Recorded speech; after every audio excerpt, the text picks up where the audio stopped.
Hello everyone. Guys आज जो है बहुत इंपॉर्टेंट टॉपिक हम डिस्कस करने वाले हैं। सबसे पहले वेलकम टू माय चैनल। और गाइस इससे पहले मैंने जो है ना मॉड्यूल्स आपको बताया था किस तरह से क्रिएट करने हैं। देन उसको हमने चेक किया कि रेपल में किस तरह से उसको टेस्ट करेंगे नोड के एनवायरनमेंट में। तो आज जो है हम अपने जो मॉड्यूल हमने क्रिएट किया उसको डिफरेंट प्रोजेक्ट क्रॉस प्रोजेक्ट के अंदर यूज करेंगे। ये बहुत इंपॉर्टेंट टॉपिक है। इससे आपको रियल में पता चलेगा कि किस तरह से आप मॉड्यूल्स को जो है ना रियूजेबल बना सकते हैं और मल्टीपल अक्रॉस प्रोजेक्ट्स में यूज कर सकते हैं। तो गाइस ये बहुत सारे वीडियोस जो है ना ये मैंने अपलोड किए हैं नोटजेस के ऊपर, और ये सारी हेल्प करेंगी आपको नोटजेस को समझने में। ये अगर आपने रैपल का टॉपिक अगर आपको नहीं पता, वीडियो नंबर 3 आप देख सकते हो। अगर आप मॉड्यूल्स के बारे में अभी तक नहीं जानते तो व्हाट आर मॉड्यूल्स के अंदर वीडियो नंबर 4 में आप देख सकते हैं कि इसमें टाइप्स सारी मैंने डिफाइन की कौन से टाइप्स के बारे में मॉड्यूल्स होते हैं। तो गाइस ड्यूरिंग आप काम करते हुए अगर आपको सोर्स कोड की जरूरत होती है तो आप ये लिंक में जो है डिस्क्रिप्शन में शेयर कर दूंगा। ये सोर्स कोड आपको फ्री में मिल जाएगा। आपने बिल्कुल टेंशन नहीं लेनी सोर्स कोड की, और आप अच्छी तरह से वीडियोस को समझे थ्योरेटिकली भी प्रैक्टिकली कॉन्सेप्ट्स को भी। आई होप आप इंजॉय कर रहे होंगे इन वीडियोस को। तो आइए गाइस स्टार्ट करते हैं। सबसे पहले लास्ट वीडियो में जो हमने किया था वो एक प्रोजेक्ट एक मॉड्यूल बनाया था। उस मॉड्यूल को जो है ना हमने एक्सपोर्ट किया था। देन उसके बाद उसको रेपल के एनवायरनमेंट में जाकर टेस्ट किया था, चेक किया था हमारा ये मॉडल सही है या नहीं। क्योंकि किसी को भी कहीं भी मॉडल यूज करने से पहले हम उसको टेस्ट कर लेते हैं। इसी तरह से हमने रेपल के एनवायरनमेंट में टेस्ट किया था। तो गाइस आज मैं क्या करूंगा, आज मैं सिंपली एक काम करूंगा। आज इन मॉड्यूल्स को जो है ना मैं यूज करूंगा, और मैं यहाँ से बाहर आ जाता हूँ और मैं नया प्रोजेक्ट क्रिएट करता हूँ। और यहाँ पे जाके मैं लिख देता हूँ कमांड एम के डायरेक्टरी, और यहाँ पे मैं लिखता हूँ इम्प्लीमेंट मॉड्यूल। ठीक है, तो मैं एक और नया प्रोजेक्ट क्रिएट कर लेता हूँ। मैं जाके चेक करता हूँ फोल्डर के अंदर। तो ये मेरे पास ही ये क्रिएट हो गया। तो जबरदस्त गैस। अब मैं आता हूँ इसमें वापस प्रोजेक्ट के ऊपर, और प्रोजेक्ट में आके मैं यहाँ लिख देता हूँ हमारे पास। ठीक है। अब हमारे पास जो है ना ये प्रोजेक्ट क्रिएट हो गया, और यहाँ जाके मैं चेक करता हूँ और लिखता हूँ इम्प्लीमेंट करके प्रोजेक्ट का नाम। और ये प्रोजेक्ट जो है ना मैं इसको ओपन करता हूँ।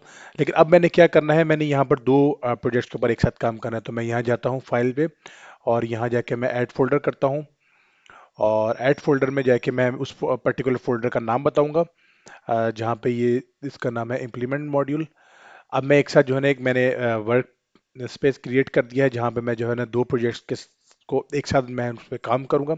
और ये बहुत हेल्पफुल होगा आपके लिए, क्योंकि ये जो कॉन्सेप्ट है बेसिकली यही नोड जेएस को जो है ना स्पेशल बनाता है कि हम एक मॉड्यूल बनाएं और उसको मल्टीपल क्रॉस प्रोजेक्ट्स में जो है ना यूज करें। तो ये हम उस पाथ पे आ गए। अब मैं यहाँ जाकर लिखता हूँ npm, और यहाँ पे जेसन की फाइल मुझे चाहिए होगी।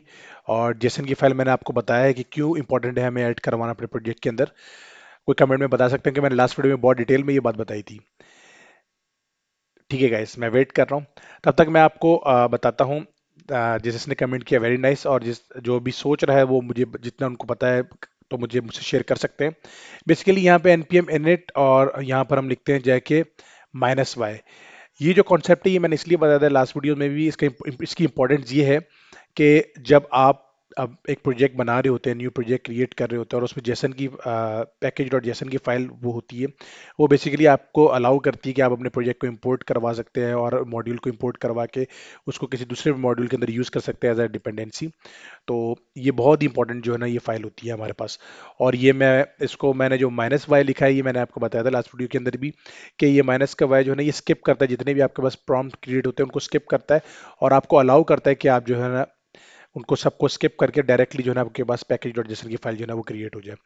और ये जो लास्ट वीडियो इसके अंदर हमने इंडेक्स की फाइल बनाई थी, पैकेज की फाइल बनाई थी। तो आज ये सारा काम जो है ना मैं एक नया मॉडल क्रिएट नहीं कर रहा बिल्कुल स्क्रैच से। तो मैं पुरानी वीडियो जो है ना मैं उसमें आपको बता देता हूँ। ये एक फाइल थी जिसके अंदर हमने ये क्लास बनाई थी। उस क्लास के बाद हमने जो है ना यहाँ पर वेरिएबल बनाया था, उसको एक्सपोर्ट करवाया था। फिर यहाँ पे फंक्शन बनाया था, उसको हमने एक्सपोर्ट करवाया था। उन दोनों चीज़ों को एक्सपोर्ट करवा के हमने रेपल के अंदर जाके टेस्टिंग की थी डिटेल में। तो अगर आज की वीडियो में हमने जो है ना ये इंप्लीमेंट मॉड्यूल एक नया मॉड्यूल बना, और यहाँ पे हमने पैकेज डॉट की फाइल क्रिएट कर दी है। आप देख सकते हैं यहाँ पर। और अभी आप देख सकते हैं मैं यहाँ पर अगर ओपन करता हूँ तो पैकेज डॉट जेसन की फाइल जो है ना हमारे पास इसमें सारी ये मॉड्यूल का नाम है, ये डिस्क्रिप्शन है। इस पे मैं ऑलरेडी सबको आपको डिटेल में बता चुका हूँ। और गाइस अभी हम क्या करेंगे कि अभी हम यहाँ पर आके उसको उस मॉड्यूल को जो है ना वो यूज़ करेंगे। तो मैं यहाँ आके लिखता हूँ npm इंस्टॉल जो मैंने लास्ट क्रिएट किया था, और इंस्टॉल लिखता हूँ यहाँ पे। ठीक है, ये इंस्टॉल लिखूंगा, और इंस्टॉल के बाद जो हमने लास्ट मॉड्यूल बनाया था उसका नाम जो है ना यहाँ पे मेंशन करना है।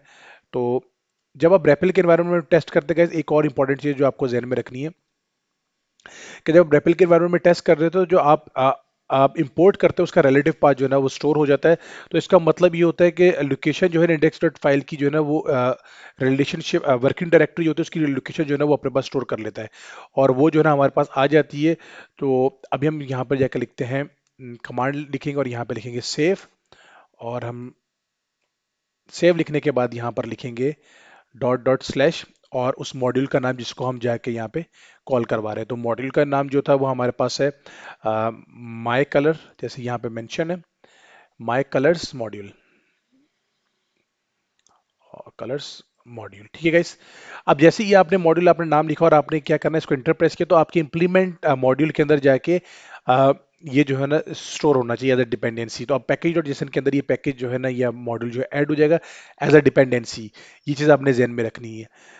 तो इसको जब आप इंस्टॉल करने के तो लोकल जो मॉड्यूल है ये आपके पास इंस्टॉल होगा आपके इस पैकेज के अंदर इंप्लीमेंट मॉड्यूल के अंदर।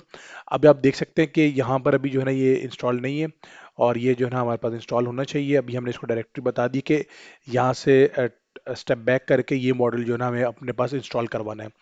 इसी तरह से गैस थर्ड पार्टी मॉड्यूल्स हम अपने पास इंस्टॉल करते हैं, आपने देखा होगा हम एनपीएम लिखते हैं इंस्टॉल और उसको थर्ड पार्टी मॉड्यूल का नाम लिखते हैं, वो हम एनपीएम के एनवायरनमेंट से डाउनलोड कर लेते हैं।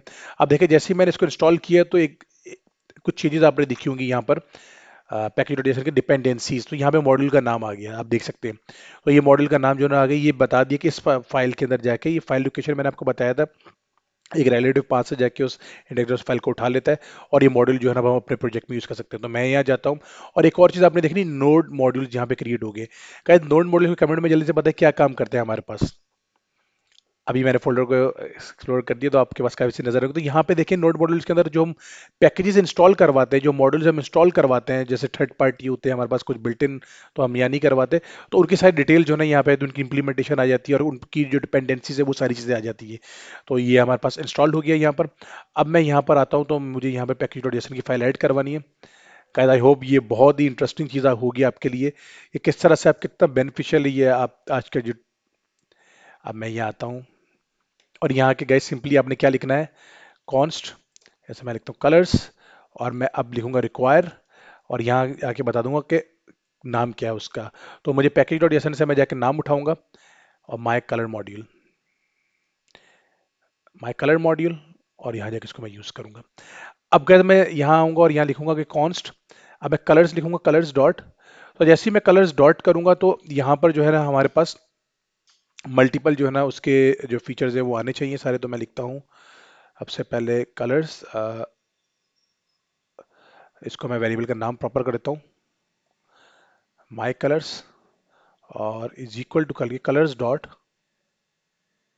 तो आप देख सकते हैं यहाँ पे मेरे पास दो चीज़ आती है, एक ऑल कलर्स जिसमें मेरे पास एरे का ऑब्जेक्ट था जिसमें सारे कलर्स के नाम थे, जिसमें नेम था और कोड थे। अब मैं यहाँ पर क्या उठाऊंगा, रैंडम कलर उठाऊंगा। तो मैं बोलता हूँ गेट रैंडम कलर। अब देखिए ये मेरा एक मॉड्यूल बनाया था उसको मैं डिफरेंट प्रोजेक्ट के अंदर यूज कर रहा हूँ। अब मैं यहाँ आता हूँ, मैं एकदम कंसोल डॉट लॉग और यहाँ बैकटिक यूज करता हूँ। बैकटिक आप जो है यूज कर सकते हैं, कंट्रोल बैकटिक को इस्तेमाल कर सकते हैं। और यहाँ मैं बैकटिक इसलिए यूज कर रहा हूँ बेसिकली, यहाँ पर जो है ना मैं वेरिएबल्स का भी यूज करूंगा, यू शुड यूज, और यहाँ मैं लिखता हूँ डॉलर का साइन। अब मैं यहाँ पे वेरिएबल यूज कर सकता हूँ, मैं लिखता हूँ माई कलर्स डॉट नेम, और यहाँ मैं जाकर लिखता हूँ on your website it's HTML code is. अब मैं HTML कोड बता देता हूँ क्या है यहाँ पे, फिर अगेन डॉलर साइन यूज करता हूँ ब्रेसेस, और यहाँ मैं लिखता हूँ माई कलर। अब मैं उसकी प्रॉपर्टीज उठा रहा हूँ बेसिकली, और यहाँ पे लिखता हूँ कोड, और आके चेक करते हैं गाइस। आई होप ये वर्क करेगी चीज़ बिल्कुल। इसको मैं भी यहाँ से थोड़ा सा, ताकि स्क्रीन आपको और क्लियर हो जाए। अब मैं यहाँ जाता हूँ, लिखता हूँ node index dot G S, और जैसे मैं node index dot G S लिखता हूँ तो गाइज यहाँ पर क्या होगा, अब एक्सपेक्ट करो कि मैंने जो मॉडल इंस्टॉल करवाया अपने इस प्रोजेक्ट के अंदर, जो हमने पहले बनाया था इस वीडियो से पहले, जिसको हमने टेस्ट भी किया था रेपल के एनवायरनमेंट में, दूसरे मॉडल में यूज करने से रेपल के एनवायरनमेंट टेस्ट करना बहुत अच्छी आदत होती है। तो जैसे मैंने इसको यहाँ पे इंपोर्ट करवा लिया, इंपोर्ट करवाने इंस्टॉल किया सबसे पहले, देन उसके बाद सेकंड स्टेप में मैंने उसको इंपोर्ट करवाने के मैं उसकी फंक्शनलिटीज को यूज कर रहा हूँ। और जैसे ही मैं इसको यहाँ पे रन करता हूँ तो गाइज मैं एक्सपेक्ट कर रहा हूँ कि मुझे 100% रिजल्ट मिलना चाहिए। और गाइज जबरदस्त कॉन्ग्रेचुलेशंस। देखिए गाइस किस तरह से हमने अपने मॉड्यूल एक बनाया और उसको डिफरेंट अक्रॉस प्रोजेक्ट्स में यूज किया। अब ये एक मॉड्यूल हमने क्रिएट कर दिया गाइस, अब ये आप डिफरेंट प्रोजेक्ट्स के अंदर आप इसको यूज कर सकते हैं। आई होप ये बहुत हेल्पफुल होगा आपके लिए और बहुत बेनिफिशियल होगा जब आप इस पे काम करेंगे। एंड कमेंट आप जरूर कीजिएगा अगर आपको कोई चीज़ समझ में नहीं आई, और लाइक जरूर करें, शेयर जरूर करें और सब्सक्राइब जरूर करें। Thank you very much guys. और जितनी प्रैक्टिस आप कर सकते हैं करते रहें, आप इससे बेहतर प्रोग्रामर बनेंगे।